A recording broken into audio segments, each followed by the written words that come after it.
الا بذکر اللہ تطمئن القلوب، اللہ کی ذکر ہی سے دل اطمینان پاتے ہیں۔ تلاوت کردہ آیات کی تفسیر یاد رکھ، سمجھ رکھو کہ اللہ ہی کی یاد کے ساتھ دلوں کو چین ملتا ہے۔ فقط ایک چیز ہے جس سے دلوں کو چین ملتا ہے۔ تمام عالم میں چراغ لے کر ڈھونڈ آؤ، کوئی چیز دوسری چیز نہیں ملے گا۔ قرار و سکون صرف اللہ تعالیٰ کے ذکر میں ہے۔ لہذا اللہ کے ارشاد سے معلوم ہوا کہ سوائے اس کی یاد کے چین کی کوئی چیز ہے نہیں۔ قرار و سکون اگر ملتا ہے تو اللہ ہی کی یاد سے ملتا ہے۔ اس کے بیان فرمانے میں بہت اہتمام فرمایا ہے۔ چنانچہ اللہ سے کلام شروع کیا، یعنی دیکھو، ہوشیار ہو کر سن لو اور سمجھ لو، یاد رکھو۔ اللہ ہی کی یاد ایک ایسی چیز ہے جس سے قلوب کو چین ملتا ہے۔ دنیا بھر میں کوئی اور چیز ایسا نہیں جو قلب کو راحت پہنچا سکے۔ واقعی بہت بڑا دعویٰ ہے کہ یہی وہ چیز ہے جس میں قلوب کا چین منحصر ہے۔ فرماتے ہیں الا بذکر اللہ تطمئن القلوب، کہ سوائے یاد اللہ کی کسی چیز میں قلوب کا چین نہیں۔ اور ہر چند کے ترجمے سے مقصود ترغیب ہی کی ذکر ہے، لیکن قرینہ مقام سے خود ترغیب سے مقصود اس امر کا ہونا اور اس کا ضروری بتلانا ہے۔ اس بنا پر اس کے متعلق میرے ذمے دو باتیں ثابت کرنا ہے۔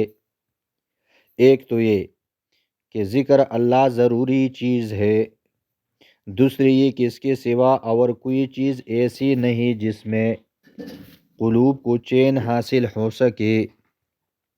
اول جو ضروری ہوتا ہے سو ضرورت اس کی بالکل ظاہر ہے، تو ہر شخص اس کی ضرورت کو سمجھ سکتا ہے، کیونکہ جو چیز دنیا اور آخرت دونوں کے کام کو ظاہر ہے کہ وہ بہت ہی ضرورت کی چیز ہے۔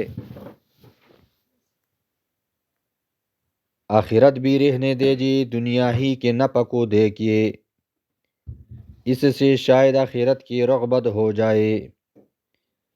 حالانکہ آخرت اور دنیا میں مسلمان کو ایسا تعلق رکھنا چاہیے تھا کہ اگر کسی چیز میں دنیا کا نفع بتلایا جاتا تو جب تک آخرت کا نفع معلوم نہ ہوتا مسلمان کو اس کے طرف رخ بھی نہ کرنا چاہیے تھا۔ اگر دنیاوی چیزوں کے طالب کو حق کی رغبت دلائی جاتی تو وہ یہ سوال کرتا کہ اس میں کچھ دین کا بھی فائدہ ہے، اگر دین کا فائدہ کچھ نہ بتلایا جاتا تو وہ یہ کہتا کہ جب دین ہی کا نفع نہیں تو پھر کچھ بھی نہیں، اگر دین کا فائدہ کچھ نہ بتلایا جاتا تو یہ کہتا کہ جب دین ہی کا نفع نہیں تو پھر کچھ بھی نہیں، اور اس طرف توجہ بھی نہ ہوتی۔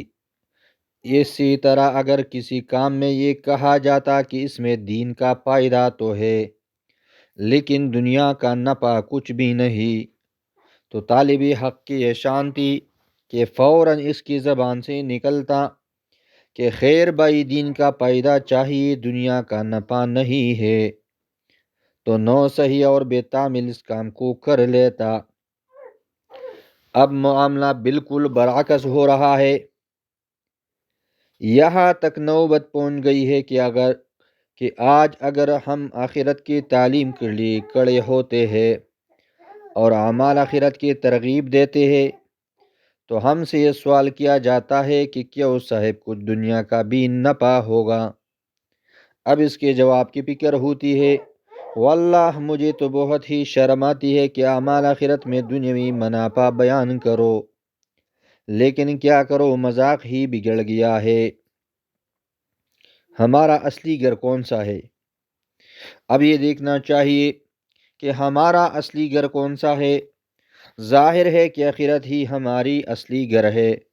اگر آخرت پر عقیدہ نہ ہو تب بھی موت کا تو انکار نہیں ہو سکتا۔ دیکھیے بعض فرقوں نے اللہ کا بھی انکار کیا لیکن موت کا سب کو قائل